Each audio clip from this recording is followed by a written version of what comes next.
The home of the person who lives in conflict.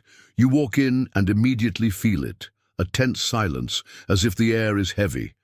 Smiles are forced, glances are sharp, and any comment could spark a new argument. In environments like this, even a short visit leaves a mark. The tension clings to your skin, enters through your ears, and weighs down your chest.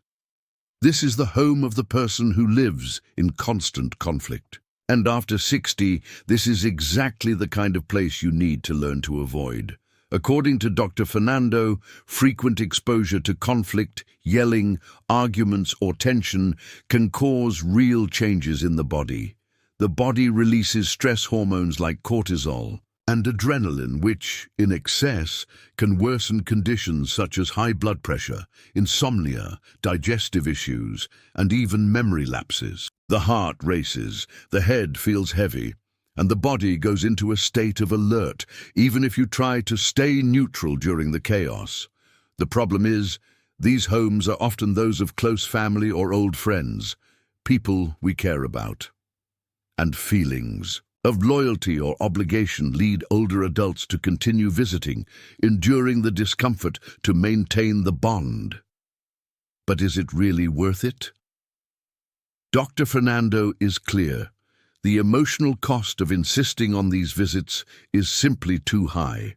Old age is a time that demands more calm, more predictability, more serenity, and visiting a place where peace doesn't live can unravel all of that. Conflict doesn't just disrupt the atmosphere, it also damages self-esteem.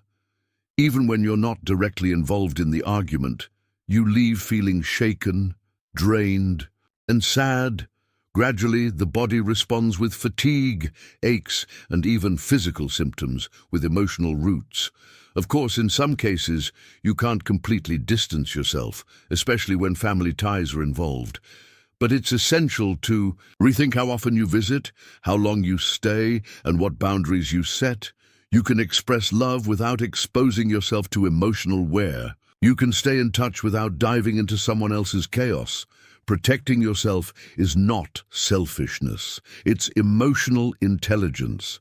And if someone says you're pulling away out of pride, respond gently. It's not pride, it's for my health. Because after a lifetime of battles, you deserve to be where there is silence, respect, and comfort, not where every word feels like a ticking time bomb. If you've made it this far, type the number 2 and like this video. That way I'll know you stayed with me until this point. And if you haven't subscribed to the channel yet, I truly recommend that you do and activate the bell icon so you don't miss any new videos. Your support helps us continue producing useful, informative content just for you. Let's move on.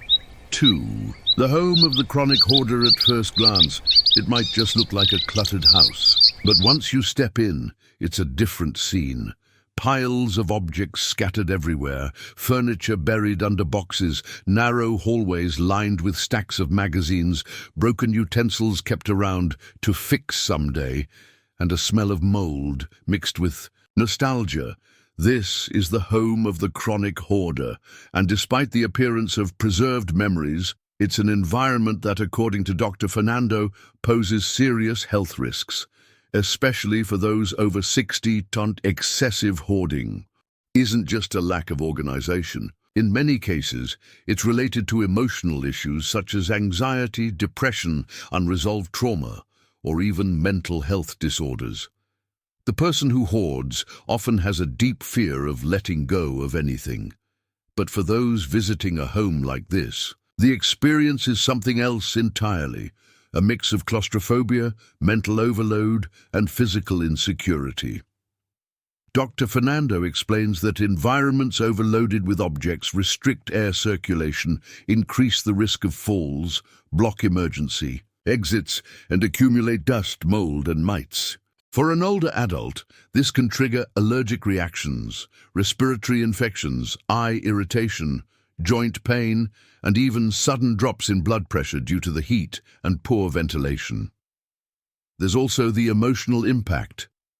Entering a house packed with things can cause anxiety, sadness, and even guilt. And Sometimes you want to help, suggest changes, offer to organize, but you're quickly shut down. The resistance is strong, and you, despite your good intentions, leave feeling drained and helpless. It's important to understand that a hoarder needs professional help, and you are not responsible for fixing everything.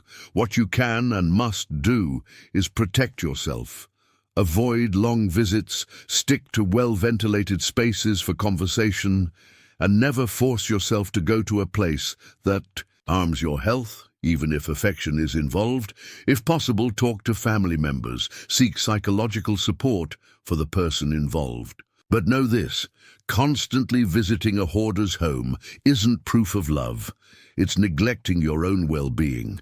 You've spent too much of your life trying to fix the world. Now it's time to take care of your inner space. And that begins with choosing the environments you allow yourself to be in. The home of the negative and critical person. You arrive for a visit, and within minutes, the conversation turns into a flood of complaints. Everything is wrong. The weather, the government, the food, the children, the future, the past, the present. And as a bonus, you get a few backhanded tips disguised as concern. Are you still wearing that haircut? Those shoes look uncomfortable. You really should take better care of yourself. That diet of yours clearly isn't working. Nothing escapes their scrutiny. This is the home of the negative and critical person. And according to Dr. Fernando, it's one of the most toxic environments for emotional well-being in old age. As the years pass, our emotional system becomes more sensitive. Feelings grow stronger, and the impact of a single conversation can linger for days. Just a 30-minute visit to someone with this mindset can result in a heavy emotional burden. Negative thoughts, sleepless nights, headaches, and lingering sadness. The brain interprets these interactions as threatening experiences and responds with anxiety, increased blood pressure, and a flood of cortisol.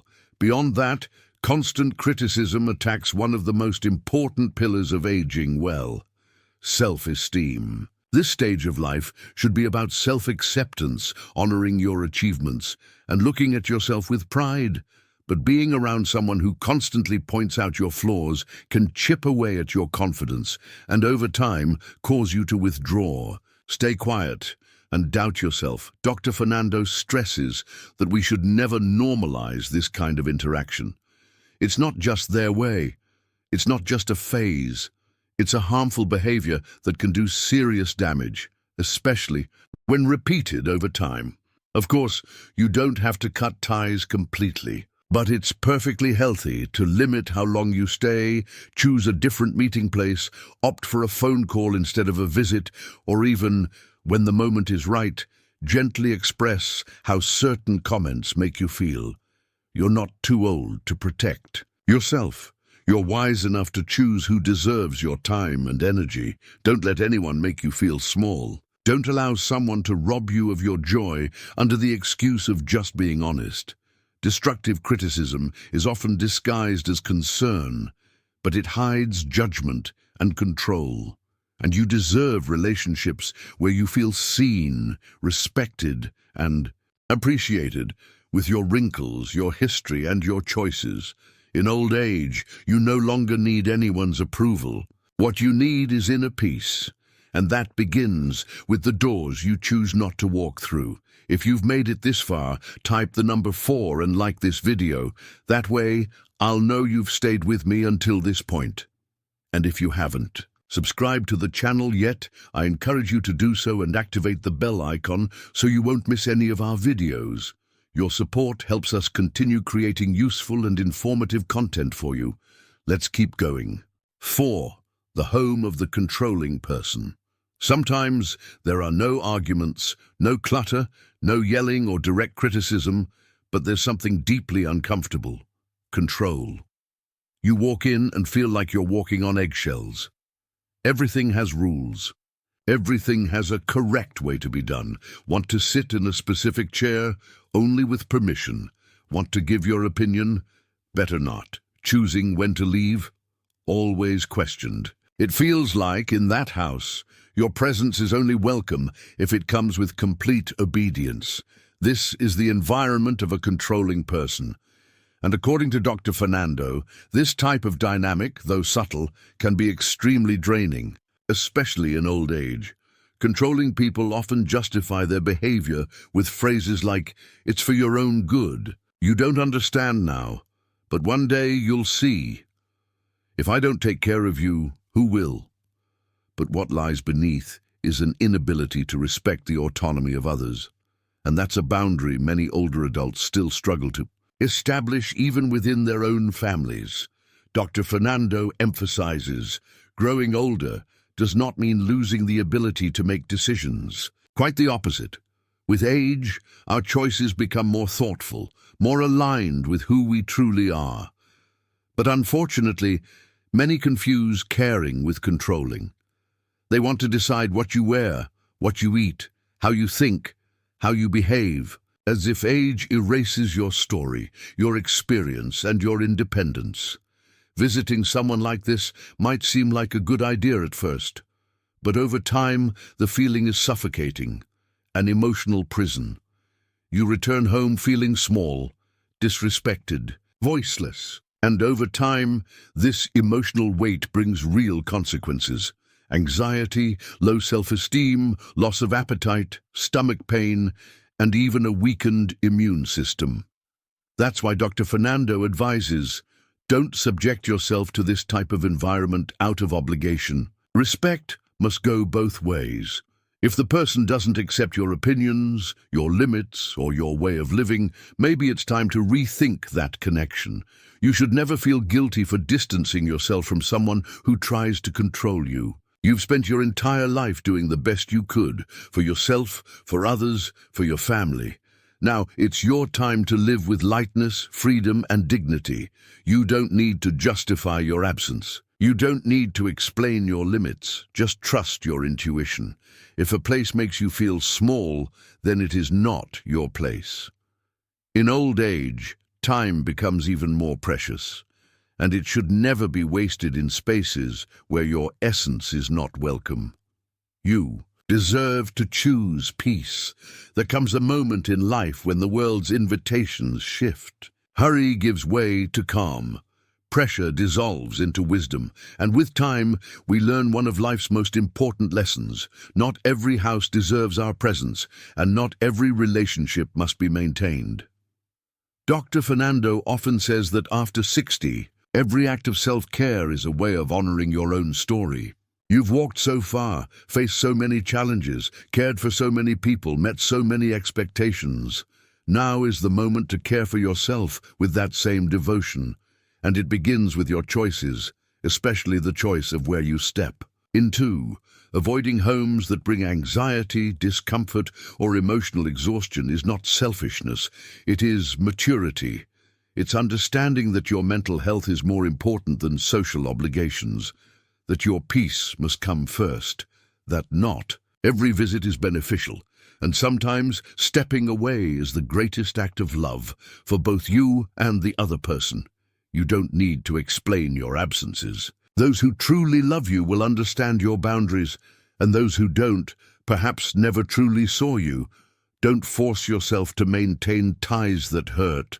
Don't visit places where your voice is ignored, your choices disrespected, your spirit weighed down. Old age is the time to feel at peace, not on edge. Choose environments that welcome you, that listen, that smile with their eyes. Homes where coffee is served with kindness, where time slows down and the heart feels lighter, where you don't have to wear a mask or explain yourself or endure anything. And if one day you doubt your choice, remember this: peace is never a mistake. Tranquility is never an exaggeration. And your well-being should never be negotiable.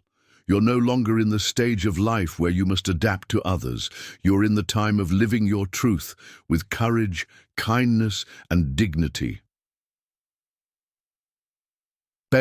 World may be loud, yes, but you have the right and the wisdom to choose peaceful silence, simple affection, and sincere connections. Go only where your heart feels safe. where you don't have to defend yourself, where you are loved exactly as you are. In the end, it's not just about avoiding houses, it's about protecting the most important home of all, yourself. If you've made it to the end, take this message with you. In old age, protecting your peace is just as vital as taking care of your body. You don't have to be everywhere. You don't have to hold on to every relationship. You don't have to explain yourself anymore. Life has already taught you enough to recognize what harms your soul. And now you have the right, the freedom, and the duty to choose better. Say yes to lightness. Say yes to comforting silence. Say yes to company that uplifts. And above all, say yes to yourself. Because in the end, aging with wisdom is about letting go of what hurts so you can make space for what truly matters. Take care of yourself with kindness. Honor your boundaries. And always remember, you deserve to be at peace. Every single day. Until our next conversation, with care, Dr. Fernando.